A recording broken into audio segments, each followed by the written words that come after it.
संसद सत्र से पहले विपक्ष शक्ति प्रदर्शन करने वाला है। आज इंडिया गठबंधन के सभी सांसद एक साथ मार्च कर नए संसद भवन में प्रवेश करेंगे। विपक्षी सांसद थोड़ी देर बाद गेट नंबर 2 पर जमा होंगे और इसी गेट से महात्मा गांधी समेत 15 महापुरुषों की प्रतिमाएं प्रेरणा स्थल में शिफ्ट की गई हैं। इंडिया ब्लॉक के सभी सांसद अपने हाथ में संविधान की कॉपी लेकर नए संसद भवन में जाएंगे। विपक्ष ने संसद में एंट्री लेने से पहले ही अपने तेवर दिखा दिए हैं। राष्ट्रपति ने प्रोटेम स्पीकर की नियुक्ति के लिए 5 पीठासीन अधिकारियों को भी नियुक्त किया है। इनमें 3 के सुरेश, टी.आर. बालू और सुदीप बंदोपाध्याय विपक्ष से हैं, लेकिन विपक्ष का कहना है कि तीनों ही सांसद प्रोटेम स्पीकर की मदद नहीं करेंगे। विपक्ष का विरोध भर्तृहरि महताब को प्रोटेम स्पीकर बनाए जाने को लेकर है।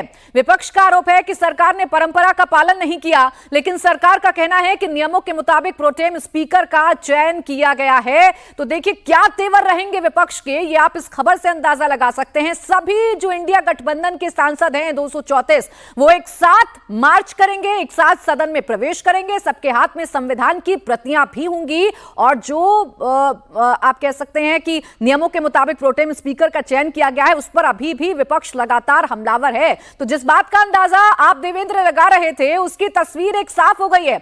एक साथ जाने का सीधा सीधा मतलब यह है कि नई नवेली सरकार को अपनी एकजुटता, अपनी ताकत का एहसास विपक्ष संसद में प्रवेश के साथ ही कराने की कोशिश करेगा। बिल्कुल प्राची, और वो हर कदम पे देखने को मिलेगा कि सत्ता पक्ष की तरफ से अपोजिशन के जिस सपोर्ट की जरूरत होती है सदन की कार्रवाई को ठीक तरीके से चलाने के लिए, वो नदारद रहेगा। क्योंकि बाहर इतनी ज़्यादा तलखी आ चुकी है, इतना ज़्यादा तीखापन आ चुका है। राहुल गांधी के बयानों को आपने देखा कि प्रधानमंत्री नरेंद्र मोदी के लिए कैसे कैसे बयान वो देते रहे। तो ये तलखी अंदर हाउस तक पहुंचनी है इन नतीजों के बाद, और वो ये कोशिश की जाएगी कि लगातार डिस्क्रेडिट किया जाए। अगर वाराणसी में प्रधानमंत्री नरेंद्र मोदी की सुरक्षा में चूक का कोई मामला सामने आता है, कोई अभद्रता होती है और उसको राहुल गांधी अपने प्रेस कॉन्फ्रेंस में ऐसे बता रहे हो जैसे कोई बहुत अच्छी घटना हो गई हो, तो उससे समझा जा सकता है कि अपोजिशन का तेवर कैसा है और इस तेवर के सहारे संसद में हंगामा किस कदर होगा। और शायद पिछले सत्र में आपने जो देखा कि सांसदों के निलंबन की कार्रवाई की जा रही थी स्पीकर के द्वारा, वो इस बार ज़्यादा देखने को मिलेगा और ऐसे में हंगामा बहुत ज़्यादा बरपे।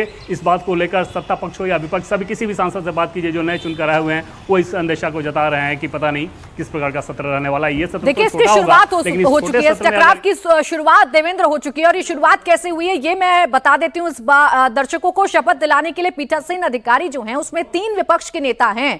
के सुरेश कांग्रेस के हैं, टी.आर. बालू डीएमके से हैं और सुदीप बंदोपाध्याय टीएमसी से हैं।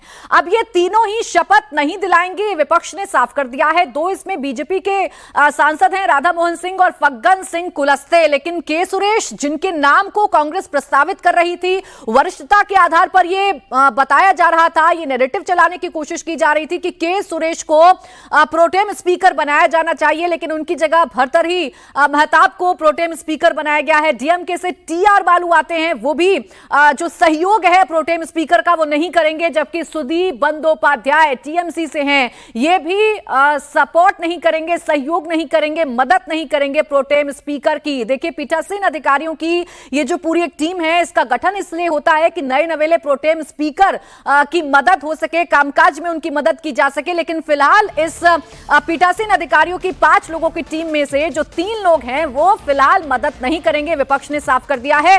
इस बीच संसदीय कार्य मंत्री किरण रिजिजू का विपक्ष का जवाब उन्होंने दिया है। उन्होंने कहा कि हम परंपरा से बने हुए हैं, संविधान नियम के तहत काम करते हैं, सभी दलों को मिलकर संसद चलाना होगा, ये किरण रिजिजू की तरफ से कहा गया है। जो ट्रेडिशन है, नियम है, उसी में हम लोग बांधे हुए हैं और ट्रेडिशन से चलेंगे। इसलिए जब आप इतिहास खोल के देखेंगे तो आप मिलेंगे कि मोदी जी का सरकार और हम लोगों का जो पार्टी का रवैया है, हमेशा संविधान और नियम उसी के तहत हम लोग काम करते हैं और उसी में हम लोग बंधे हुए हैं।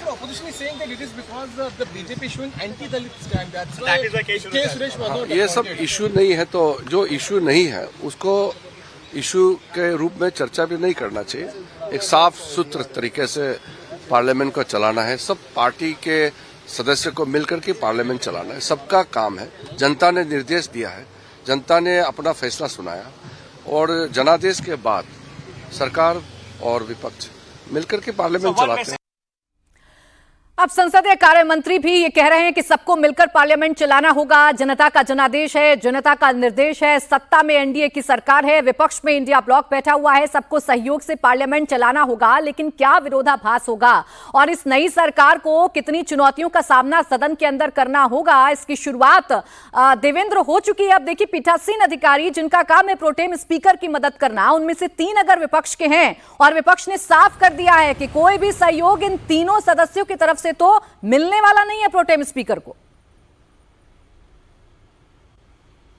अब प्रजी सरकार के सूत्रों का ये कहना था कि प्रोटेम स्पीकर के बारे में जब इन लोगों से पहले बातचीत करके बताया गया भर्तृहरि मेहताब का, तो सरकार के सूत्रों के हिसाब से तब इनको ऐतराज़ नहीं था। बाद में इन लोगों ने ऐतराज़ किया। जाहिर तौर पर इसे एक पॉलिटिकल मूव के तौर पे पेश करने की कोशिश की जा रही थी और समझा भी जा सकता है कि अगर दलित नैरेटिव खड़ा हो रहा हो सरकार के खिलाफ किसी भी कदम से, तो विपक्ष उस कदम को जरूर उठाना चाहेगा। पूरे इलेक्शन में आपने देखा कि किस प्रकार से आरक्षण को लेकर एक नैरेटिव चलाया गया, एक तरह से फेक नैरेटिव चलाया गया, फेक वीडियो तक इस्तेमाल किया गया। तो ये सारी चीज़ें रही और इस बैकग्राउंड में अगर ये दिखे कि हाँ भाई दलित के साथ अपमान हो गया, भले ही प्रोटेम स्पीकर सिर्फ 2 दिन का उनका काम है, काम भी क्या है कि सिर्फ आपको शपथ दिलाना है, बस इतनी सी बात के लिए भी अगर आप इस तरह का नैरेटिव खड़ा कर रहे हैं तो उससे राजनीतिक मंशा समझी जा सकती है और तेवर समझा जा सकता है। और सत्ता पक्ष के आपने सुना कि किरण रिजिजू किस प्रकार से इस विवाद को ही टालने की कोशिश कर रहे थे, क्योंकि उनको पता है कि अगर ये विवाद बहुत ज़्यादा चर्चा में आया तो हर कोई मेरिट डिमेरिट नहीं जानता, हर कोई नहीं जानता कि पार्लियामेंट का कन्वेंशन क्या है, पहले क्या क्या हुआ है, पिछली बार ही क्या हुआ था 17वीं लोकसभा में ही, कैसे बीजेपी के सांसद मेनका गांधी ज़्यादा बार जीती थी